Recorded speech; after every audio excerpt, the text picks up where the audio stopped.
The following is a transcript of a recording that was discovered in a hospital laboratory. At the time of this submission, the cause of the incident is believed to have been a chemical leak. Recording begins.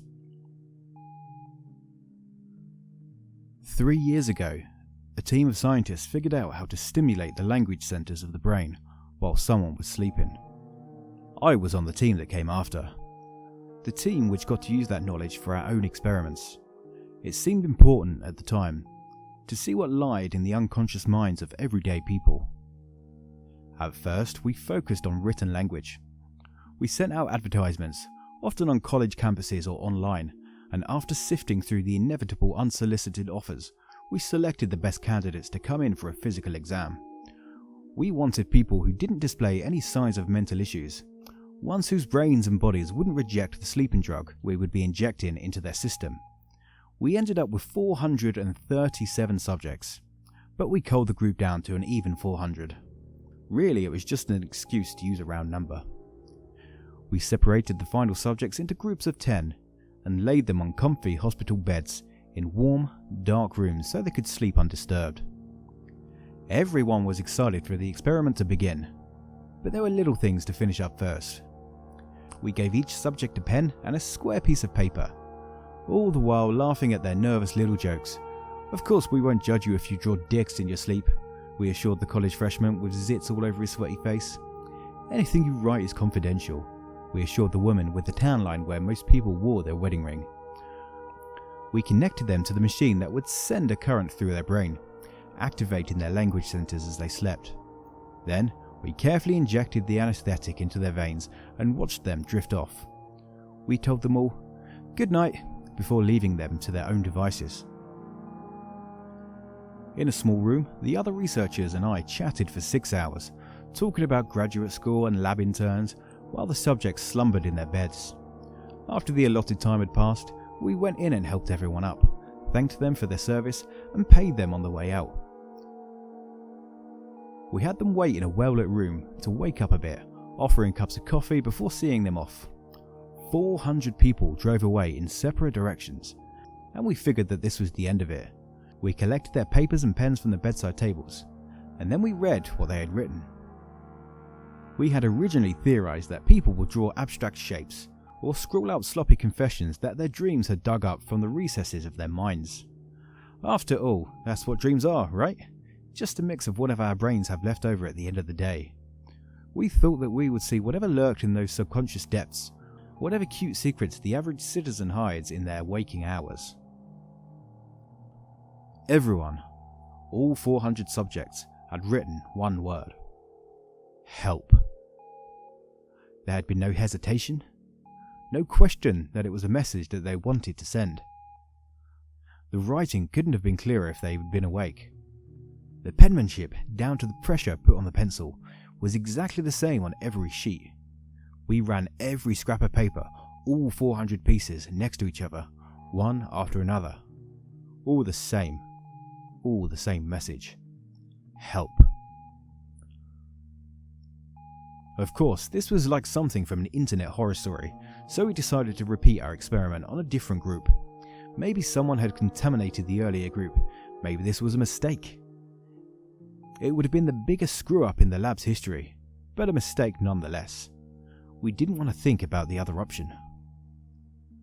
We found a bigger subject pool this time, of 1,000 people from different backgrounds and countries. We wanted the most diverse group we could gather, to avoid the prospect of having the subjects cross-contaminate each other. We even made sure that we had subjects with high, squeaky voices and low, incredible baritones. We left nothing to chance. Separating them into groups of 10 again, renting out a whole hospital for this latest attempt. We tried speech this time, since faking 400 scraps of paper would have been significantly easier than faking 1,000 voices. We laid them down again, and this time we didn't talk to them. We didn't want to give them any ideas. We gave each person a pair of huge, fluffy earmuffs, so that whatever we heard from the other subjects wouldn't disturb the rest of the room. Then, we conducted an EEG, the test with the electrodes on the subject's head. The electrodes led to a monitor that had those stereotypical brainwaves, but also to the machine that would help us activate the language centers with the right electrical currents. We made this experiment as sterile as we could. We didn't even say goodnight before we turned off the lights. The plan was to measure the subjects' sleep patterns, and when they were all in REM sleep, we'd switch the machine on. They screamed.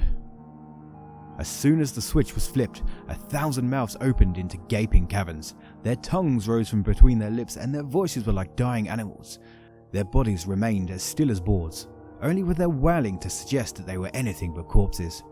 The effort of screaming made every subject pale as chalk and sent tears down the corners of everyone's eyes. Even behind our glass walls, with our clipboards and recording devices, we scientists felt a chill run through our spines. We only lasted 10 seconds against the screaming before we cut the recording. Cut the electric current, cut everything, and ushered every subject out of their rooms as quickly as we could, barely paying them. We were men of science, men of reason and knowledge and cold, calculating logic. This couldn't be happening. We analysed the screams for hours. Even though it hurt our souls in a way none of us could explain, every second of screaming was agony. We went through 18 lab technicians as one after the other vomited, even soiled themselves, trying to mess with the sound waves. Finally, one man, through the tears of snot and drool covering his keyboard, managed to slow down the audio enough for something that resembled words to be heard. He stumbled out of the lab, choking and clutching his chest, blood seeping from under his eyelids, and collapsed at our feet. Within 3 seconds, he stopped breathing. Within 5, he was dead. No one wanted to go in to listen to what he had done after that. At this time of recording, I'm in the lab under the desk. I hope someone finds this and listens to it. Even though my hand is shaking and my body is cold and my heart, it will explode soon in my chest. A mess of ventricles and arteries, and it will all be my fault. I listened to the audio. I knew I shouldn't have, but I did.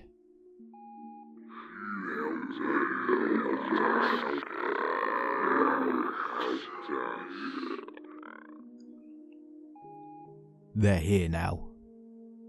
We should never have let them free, but they're here now. They're behind me. There.